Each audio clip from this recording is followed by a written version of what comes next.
I am about to take you through a short list of fragrances that I thought that I would reach for a lot over the winter months, and I actually didn't end up touching very often, quite frankly.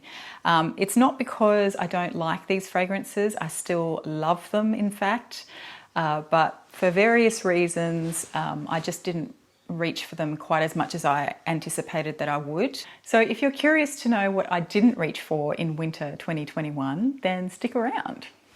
The first one is Bengale Rouge by Papillon Parfums. This is a really beautiful, slightly animalic, ambery scent. It's just really sort of a bit fluffy. It's a little bit balsamic as well, and I find it to be extremely cozy and comforting. I actually wore this a lot in 2020 when I used to walk the dog in the mornings, and I just loved the sensation of this wafting up sort of through my jumper and through my layers and things like that on really cold mornings. It was just perfect for that. I think one of the reasons why I didn't reach for it maybe as much this year was because I've switched to evening walks with Poppy to try and tire her out at the time of day when we are getting tired ourselves. And so I think that's possibly one of the reasons why I didn't reach for it quite as much. And I think I also just wanted to savor the memory of wearing this when Poppy was a little puppy, because as soon as I put this on or as soon as I smell it, that's exactly what I think of. I have this scent memory now of spending time with her as a puppy in the mornings before I would start work. So I think that's kind of why I didn't maybe reach for this quite as much this year. Also, we had quite a bit of upheaval during winter as well, and we moved house and things like that. So I think I just wanted a chance for those scent memories of Poppy as a little baby pup to embed themselves a little bit more into my brain before I pull it out and start wearing it again. But I definitely love this fragrance. The fact that I didn't wear it that much this year is not an indication of the fact that I've gone off it. I definitely still want to keep it because I really do love it. So I will be hopefully reaching for this a little bit more next year. The next one on the list that I thought I would reach for more but didn't is Tardes by Carner, Barcelona.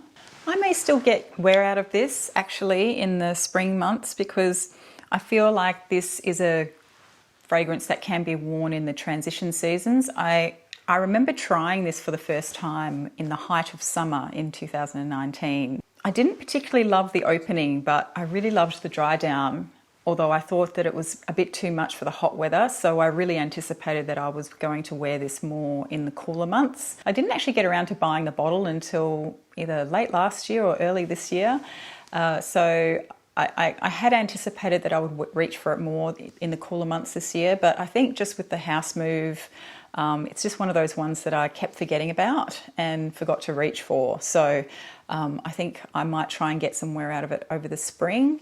But yeah, definitely in the summer, it'll be too much for me, I think. So anyway, so that's Tardes.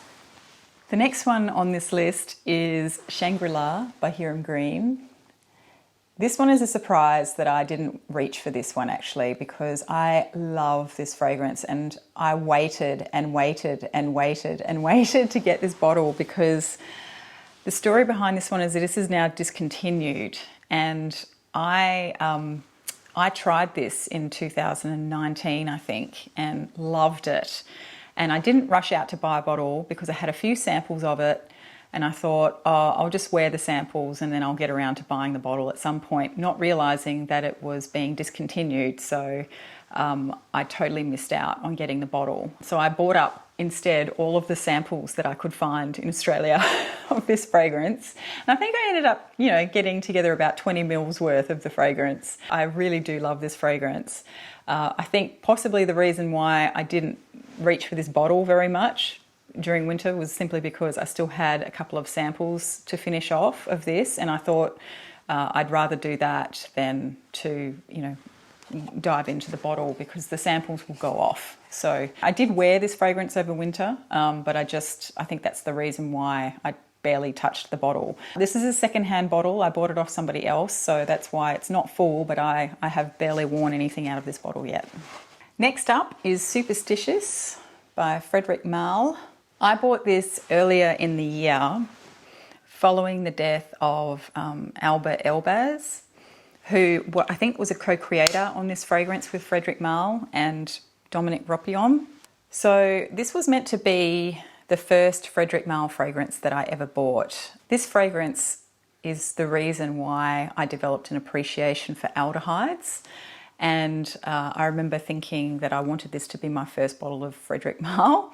That was a couple of years ago now. What ended up happening was I ended up buying a bottle of Lipstick Rose because a friend was selling that quite cheap, and I decided that I would grab that because I do like that fragrance as well. So this didn't end up being my first bottle, and then I sort of started getting into the Chanel No. 5 range, and I just kept putting it off and putting it off and putting it off. But when Albert Elbaz passed away, I decided that I really wanted to add this to my collection. So that's what I did. And I don't know why I didn't reach for it that much over the winter months. I think it's probably because I was wearing Chanel No. 5. If I wanted an aldehydic floral, I tended to reach for Chanel No. 5 instead.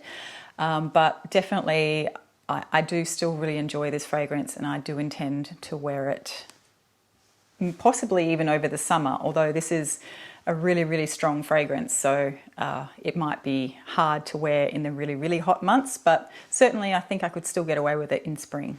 And the last one that I didn't reach for that much, but thought I would, is Au Coeur du Desert by Andy Tower.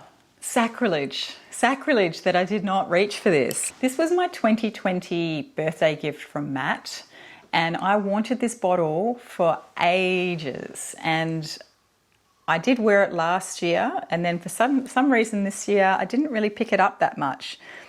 It's very strong. It's the bigger, bolder sister of L'air du Desert Marocain, I think, except this has a much stronger rose note in it, so it's a bit darker.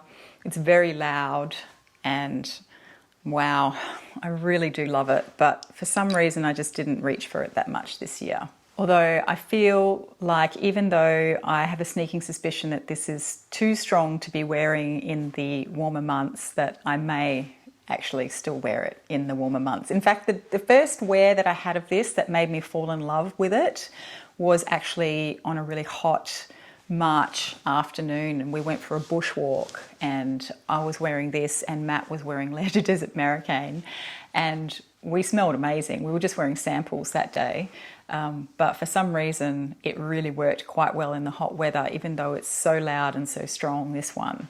So I may still get some wear out of it in the spring and summer. So those are the fragrances that I thought I would reach for more over the colder months, but didn't end up picking up very often at all, actually.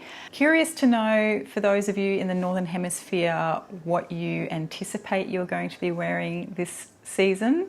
And for those of us in the Southern Hemisphere, did you have a similar issue? Did you not pick up fragrances that you thought you would wear lots over the winter months? Let me know in the comments down below if you enjoyed this, and I'll see you in the next one. Thanks, bye. Tell me I'm beyond.